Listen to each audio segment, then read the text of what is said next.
Muy buenas tardes, somos la Universidad Estatal de Milagro de la carrera de Comunicación en Línea. Vamos a debatir sobre la fake news en pandemia. La compañera Caterine va a argumentar sobre el tema que vamos a debatir. Buenos días. Las fake news en épocas de pandemia. La COVID-19 no solo ha provocado la crisis mundial más grande de nuestro tiempo, también ha causado una infodemia masiva, que es la forma en la que la Organización Mundial de la Salud denomina la cantidad de información falsa que gira alrededor del mundo. El fact-checking se ha convertido en la herramienta del periodismo que ayuda al público general a discernir entre engaños y estafas y estar en las desactualizaciones y entrar en lo que es en la realidad. Todos los días estamos expuestos a cantidades masivas de información falsa y distintas que ingresan de fuertes y de soportes de todo lado.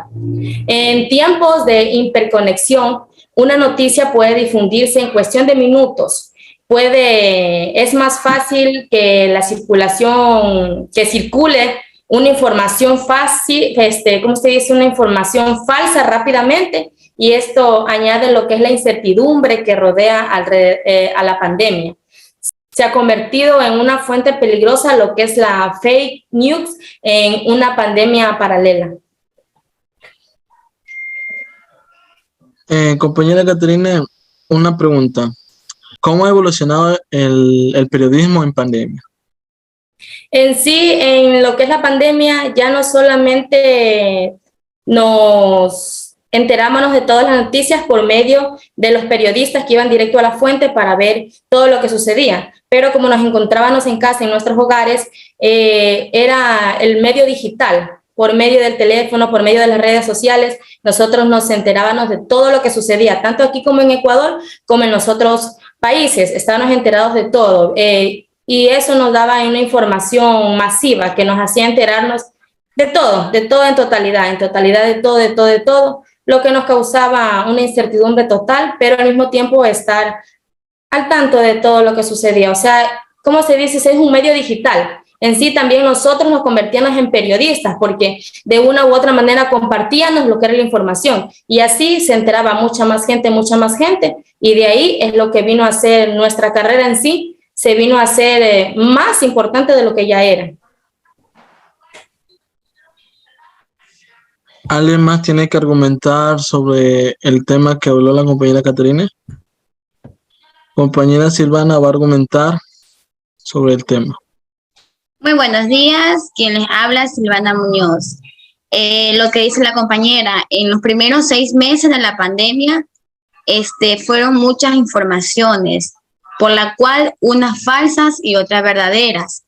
Las falsas eran como, no sé si algunos de ustedes habrán escuchado los audios que mandaban.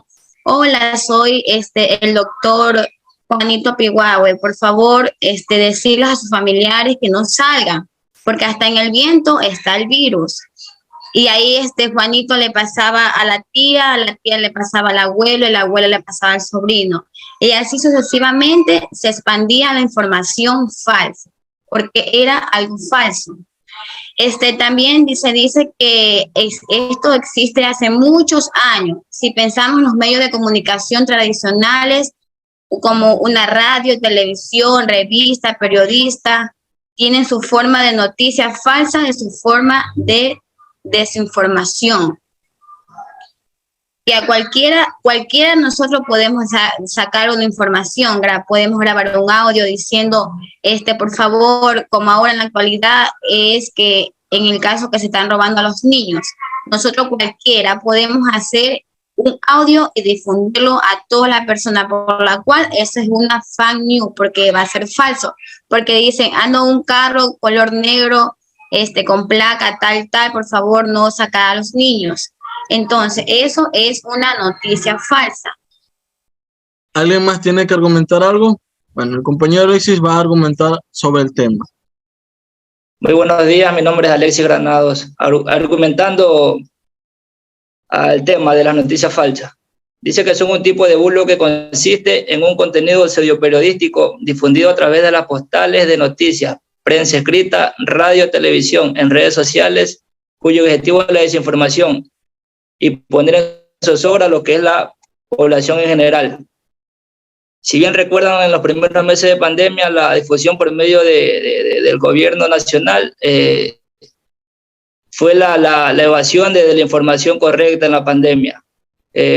No daban las estadísticas correctas y las personas a veces veían en las calles se veía otra situación, porque a veces personas fallecidas se encontraban en la que era la calzada por este virus, y eso nunca pasaba en las noticias.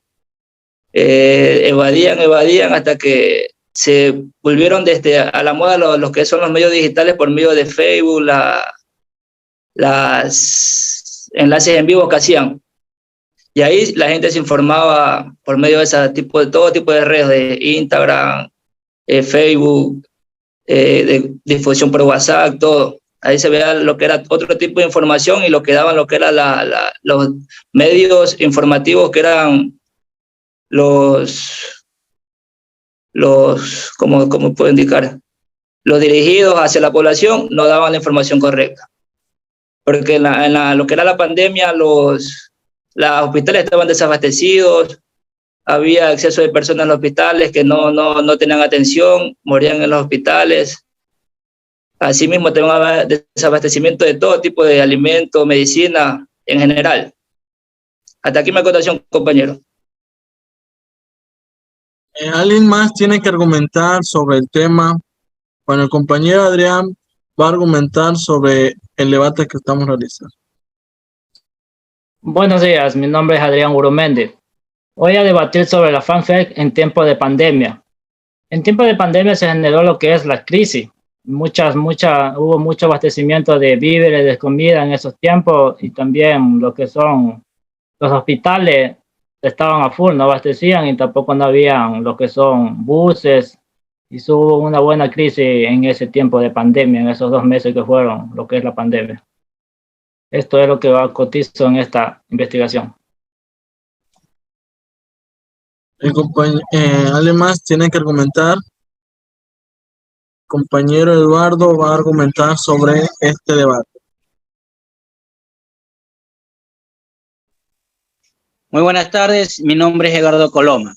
Bueno, a ver, en la época de pandemia se creó demasiada noticia falsa, se creó demasiada expectativa.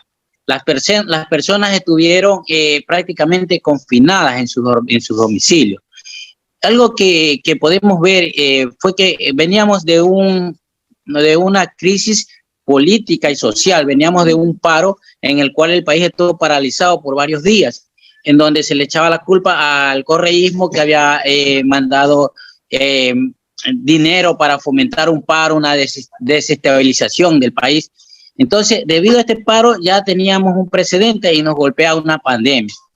Una pandemia que bien es cierto, y algo han acotado los compañeros anteriores, hubo desabastecimiento, no había transporte, la gente estaba confinada, hubo gente de depresión. Más, hubo demasiada desinformación, demasiadas noticias falsas, en las cuales estas noticias falsas creaban, alguien dijo por decir, difundían noticias como que eran de un hospital. Igual grabaron videos en que personas se tiraban en la calle como que estaban muriendo, como que había personas como que iban caminando y morían. Y esas noticias las empezaban a compartir en las redes sociales como que eran personas que en realidad morían por COVID. Uno de los claros ejemplos que tenemos es la ciudad de Guayaquil. En la ciudad de Guayaquil, en un momento dado, se dijo que las muertes estaban entre 750, casi hasta 1000 muertes diarias, y decían de COVID. Pero no, o sea, dentro de estas muertes, estábamos también no consideran las muertes por infarto al corazón, por leucemia, por diabetes, por accidentes de tránsito, o sea, las encerraban a todas en un mismo, estas muertes todas eran catalogadas como que si hubieran sido de COVID, cuando en realidad sabemos que una parte era COVID y otra parte eran muertes naturales, muertes por accidentes, por sicariatos, que ahora tenemos gran cantidad. En estos momentos, por decir, tenemos gran cantidad de personas que mueren por sicariatos, pero así mismo se crea desinformación. Y esta desinformación daña bastante, crea bastante, estas noticias falsas crean bastante expectativas, es decir, que la gente no solamente se deprime, sino que se asusta. Tiene gente que se asusta, que no quiere salir de sus hogares, que prácticamente vive aislada ya del resto por esta desinformación. También tenemos por decir quien en esos momentos de la pandemia tuvo que salir al frente y tomar la batuta fue el entonces vicepresidente de la República, Otto Sonnenholner, debido a que el desabastecimiento, como habló uno de los compañeros anteriores, fue general, porque nos cogió desprevenido. La ministra de Salud renunció. Eso causó otro revuelo. Entonces, quien salió fue el vicepresidente Otto, que salió a tomar la batuta y a enfrentar esta pandemia. En mi expectativa, en mi realidad, o sea, fue una de las personas que quizás pudo enfrentar y pudo hacer mucho en ese entonces, con los pocos recursos que tenía limitado, pudo hacer mucho en cuanto a la pandemia. El vicepresidente pudo enfrentar muchas situaciones, es más, enfrentó no solamente las situaciones, sino que enfrentó también la desinformación, porque dio cadenas de prensa en donde se replicaron con información verdadera, con datos verdaderos sobre esta pandemia. Bueno, es en cuanto a lo que yo pudiera acotar. Hay muchos temas. Esto de la pandemia y su desinformación es algo muy grande. Es algo en el que nos podríamos pasar hablando, qué sé yo, horas sobre el mismo tema, porque se crearon, como les digo, no solamente noticias falsas. Hay algún compañero, por ejemplo, también hay una grabación, creo que todavía se difunde, de que sacaban a personas de un hospital en camilla, sacaban una tras de otra, o sea, alrededor de 30, 40 cadáveres, y decían que era aquí en Ecuador y que eran de una pandemia. En realidad, hubo en otros países, pero tampoco hubo la cantidad de muertos que se dice. Es más, creo que el video se refiere a un accidente de tren, creo que fue en España, donde habían, pero lo crearon y lo hicieron noticia falsa, indicando que era, por ejemplo, aquí en Ecuador, que sacaban del hospital, creo que mal no recuerdo, del hospital del Guamo, cuando en realidad no era así. Crearon noticias falsas. Es lo que puedo acotar de esto. Una pregunta, compañero Eduardo. ¿Qué consecuencias hubo en la pandemia en el periodismo? En el periodismo, bueno, las consecuencias para el periodismo fueron muy, o sea, afectó, porque recordemos que no había movilización. Recordemos que los periodistas no podían ir al punto, muy poco se podía ir a los puntos a hacer. Hubo muchos periodistas que durante la pandemia fueron atacados, ¿ya? Fueron atacados porque en realidad decían que el periodista difundía información o que escondían la información. Entonces, fueron consecuencias para el periodismo. Es decir, que generalmente el periodismo, como lo conocíamos antes, bajó y cambió, ¿ya? Hubo una transformación, porque muchos periódicos sacaron sus páginas digitales en donde fueron las que pasaron a tomar parte. Hoy en día, por decir, hay hogares en donde muchas veces no ven noticias porque, digamos, hoy a la realidad hay muchos sicariatos y hay gente que no ve noticias porque dice que se estresa y psicológicamente le hace daño. Entonces, qué sé yo, pasó a tomar otro tema del periodismo, generalmente pasó más a digital, que es lo que más manejan ahorita. Bueno, con eso finalizamos este debate. Muchas gracias.